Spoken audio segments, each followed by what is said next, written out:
का top call कौन सा? आज का टॉप कॉल है, good morning to you, good morning sir.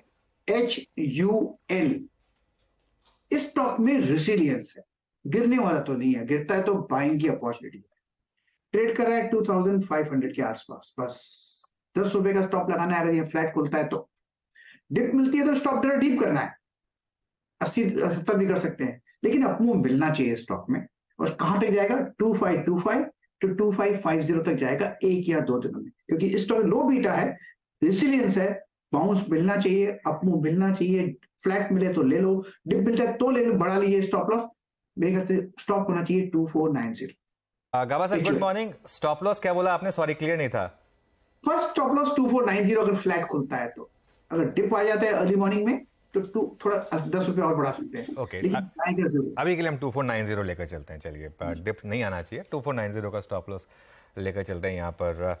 Manas good morning. Manas आपकी पिक।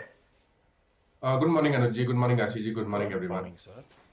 तो देखिए, पॉलीकैब में खरीदारी करनी। कल भी मैंने सस्ता ऑप्शन में पॉलीकैब को रिकमेंड किया था, और आज भी मेरा समझना है कि अगर आप ऑप्शन में नहीं तो अगर आप कैश या फ्यूचर में लेना चाहते हैं तो वहां पर भी आप खरीदारी कर सकते हैं। एक क्लियर कट ब्रेकआउट देखने को मिला है। पिछला पूरा मंथ स्टॉक ने 5350 पे रेजिस्टेंस फेस किया, लेकिन कल 5350 के लेवल्स ब्रीच हुए, वहां पर वॉल्यूम देखने को मिला है। तो पॉलीकैब में खरीदारी करनी है, 5275 के स्टॉप लॉस लगाने हैं, और 5650 के टारगेट सेट करने हैं। ये दोनों ही कैश लेवल्स हैं।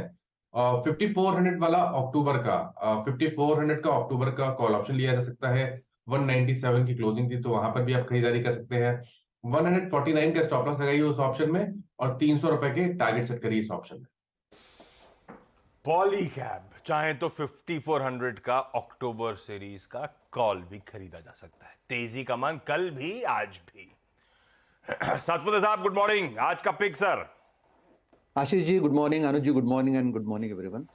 आशीष जी देखिए, नजर जो है वो रिलायंस इंडस्ट्रीज पे है। इनफैक्ट कल भी मुझे लगता है कल या परसों मैंने इस पे एक बाय दिया था, और इसका जो रैशनल है वो सेम ही है। 2340 इसका 200 डीएम है, और इस लेवल से ये पलटना चाहिए। 2330 का स्टॉप लॉस होगा। कहाँ तक जाएगा? मेरे हिसाब से इसका भी जो नेक्स्ट पड़ाव होगा वो रहेगा 2420 का। तो मैं एक्सपेक्ट कर रहा हूँ इनिशियली प्रोबेबली आज के लिए आप 2400 का पहला टारगेट लीजिए, लेकिन मुझे लगता है ऑल एंड ऑल ये 2420 तक जाएगा। So Reliance is a buy. Okay, Reliance is a buy. Standard disclaimer आपके स्क्रीन पर प्ले आउट हो जाएगा। एक पर्सनल एडवाइस जरूर ले लीजिएगा, क्योंकि रिलायंस इस चैनल को ओन करती है। चलिए, अब अमित जी के पास चलते हैं। अमित जी गुड मॉर्निंग, आपकी trade. Good morning Anuj ji, good morning Ashish ji and everyone on the panel. Anuj ji, मेरा टॉपिक आज का रहेगा भारती एयरटेल। भारती एयरटेल का अगर हम स्ट्रक्चर देखें तो पीछे जब निफ्टी में फॉल भी आया है इतना बड़ा, तो इसने अपना ब्रेकआउट रिटेस्ट एरिया लगभग 900-910 का काफी ब्यूटीफुली होल्ड किया। This stock was not impacted by the fall in Nifty, और पिछले 8-10 से दिनों में हम देख रहे हैं कि इस पुल बैक के बाद स्टॉक ने अच्छा खासा एक कंसोलिडेशन किया 900-910 के लेवल पे। कल के सत्र में हमने एक बुलिश कैंडल देखी 10 डमा से, और डेज हाई पे ऑलमोस्ट बंद हुआ है। तो मुझे लगता है भारतीय एयरटेल में रिन्यूड मोमेंटम रहेगा। प्राइस है 920 का, टारगेट्स रहेंगे 945 रुपए के, और स्टॉप लॉस रहेगा 907 का। भारतीय एयरटेल, दरअसल जुलाई सब्सक्राइबर्स का डेटा आया है, वो भी बढ़िया एडिशंस यहाँ पे इसमें और जियो में होते हुए नजर आए। तो रिलायंस और भारतीय वैसे ही फोकस में। स्टॉक्स न्यूज पे इस पर आगे बातचीत हो जाएगी। आज के सारे ट्रेडिंग बेट्स हो गए शरद अवस्थी साहब के पास। वापस कोलकाता चला जाए। अरे भैती साहब रह गए। पहले भैती साहब से तो पूछ लूं, भैती साहब आप कहां थे? Good morning. आज का प्रेफर्ड पिक।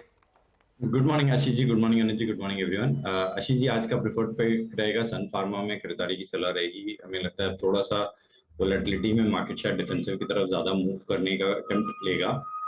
जिस हिसाब से कल फार्मा में पूरा बाइंग इंटरेस्ट बना हुआ था, सन फार्मा ने भी अपना 20 डेमा के ऊपर क्लोज दिया, which is very favourable for the stock. 1125 का स्टॉप लॉस लगाकर खरीदारी की सलाह है, फॉर अ टारगेट ऑफ 1165 1165 के टारगेट के लिए इसमें पोजीशन बनाई जा सकती है। ओके, चलिए सन फार्मा ये इस समय की पिक आशीष भाई जी की। आई थिंक टेक्निकल कॉल सब सारी पूरी हो चुकी हैं। शरद अवस्थी को जोड़ लेते हैं फंडा पिक के लिए। शरद जी गुड मॉर्निंग, बताइए क्या पिक रहेगी? मुझे लगता है आईओसी एक डिसेंट बेट होनी चाहिए। रिसेंटली जो बॉन्ड फंड में इंक्लूजन की बात आई है, लॉन्ग टर्म में करेंसी के लिए वो फेवरेबल होनी चाहिए। और आईएससी अपनी ज्यादातर रॉ मटेरियल जो ऑयल है वो इंपोर्ट ही करता है क्रूड फॉर्म में।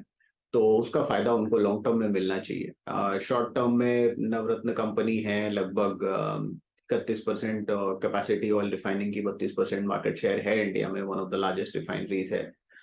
इसके अलावा पाइपलाइन इंफ्रास्ट्रक्चर में भी मेजर पोजीशनिंग है उनकी। और आने वाले समय में कंपनी जो कैपेक्स कर रही है लगभग 70,000 करोड़ का, उसमें बहुत सारे नए जो न्यू रिन्यूएबल एनर्जी वाला स्पेस है वहां पे भी काफी काम कर रहे हैं, चाहे बैटरी स्वैपिंग हो या हाइड्रोजन फ्यूल सेल टेक्नोलॉजी हो जिसमें एल&टी के संग टाई अप है, सस्टेनेबल एविएशन फ्यूल पे भी काम कर रहे हैं। तो मुझे लगता है ये कंपनी आइडियली प्लेस्ड है एक सिनेरियो के लिए जहां तेल में जो प्राइसेस कम रहेंगे उसका भी फायदा होगा, इंपोर्ट में कॉस्ट कम होगा, करेंसी की टेलविंड्स रहेंगी। प्लस ये जो 3-4 वेंचर्स हैं, चाहे हाइड्रोजन हो, चाहे बैटरी स्वैपिंग हो, चाहे एनर्जी स्टोरेज हो, चाहे हाइब्रिड रिन्यूएबल एनर्जी प्रोजेक्ट्स हो SJVN के संग, इन सब चीजों पे कंपनी काफी खर्च कर रही है जिसका फायदा आने वाले समय में मिलना चाहिए। वैल्यूएशन के लिहाज से भी मुझे लगता है काफी डिसेंटली प्लेस्ड है। हमारा ये मानना है कि अगले 2-3 साल में 13-13.5 रुपए के आसपास की अर्निंग्स कंपनी आसानी से रिपोर्ट करेगी और 40-50% का पे आउट रेशियो रहता है, तो 6-7% की डिविडेंड यील्ड भी रहनी चाहिए। कंजर्वेटिवली भी ट्रेड करता है तो मुझे लगता है 9 से 10 का मल्टीपल आसानी से मिलना चाहिए। तो 130 रुपए के लक्ष्य के हिसाब से IOC है फंडामेंटल पिक, एक्यूमुलेट करने के मौके 110 के टारगेट्स, 130 के टारगेट्स अवस्थी साहब के। अच्छा, पैनल के सभी मेंबर्स को दिखाइएगा कि अवस्थी साहब और सिर्फ बहेती साहब चश्मा नहीं पहने हैं, या तो बचपन में आप दोनों ने ज्यादा पढ़ाई नहीं करी या कम टीवी देखा है, पता नहीं जो भी रीजन है। गावा सर, आपने क्या किया था बचपन में? मैं तो डफर था, डफर 3rd स्टैंडर्ड में रिपीट किया मैंने। एब्सोल्युटली, पढ़ाई तो मुझे पता ही नहीं क्या होता था, पढ़ाई का स्पेलिंग भी नहीं आता आजकल। वैसे आशीष, एक बात बताऊं मैं आपको बता रहा हूँ फ्रैंकली, मैं तो हमारे को तो टीवी बहुत ज़्यादा अलाउड ही नहीं था, और उसमें तो ब्लैक एंड व्हाइट टीवी होता था हमारे ज़माने में। तो ले दे के एक वीकेंड पे वो रामायण और महाभारत देखने को मिलती थी, सैटरडे का चाम या फिर वो गाया बाया वगैरह वो सब जो होते थे। वो स्कूल के बाद एक कार्टून शो आता था, वो जंगल बुक आता था, कुछ आता था, उतना ही टीवी होता था, उससे ज़्यादा टीवी नहीं होता था, ठीक है ना। मुझे मैं कॉलेज में जब तक था, और कॉलेज में भी उस समय पे तो पढ़ाई पूरी की पूरी बुक्स में होती थी। अब तो आजकल तो सबके सब पढ़ाई जो है वो डिजिटल हो गई है, कंप्यूटर वगैरह भी हमने बहुत बाद में ही देखे थे। मैं जब तक कॉलेज में था, जब तक MBA में था, तब तक मेरी परफेक्ट आईसाइट थी, एकदम परफेक्ट आईसाइट थी, और 6/6 से बेटर एक लेवल होता है, वो लेवल की आईसाइट थी मेरी।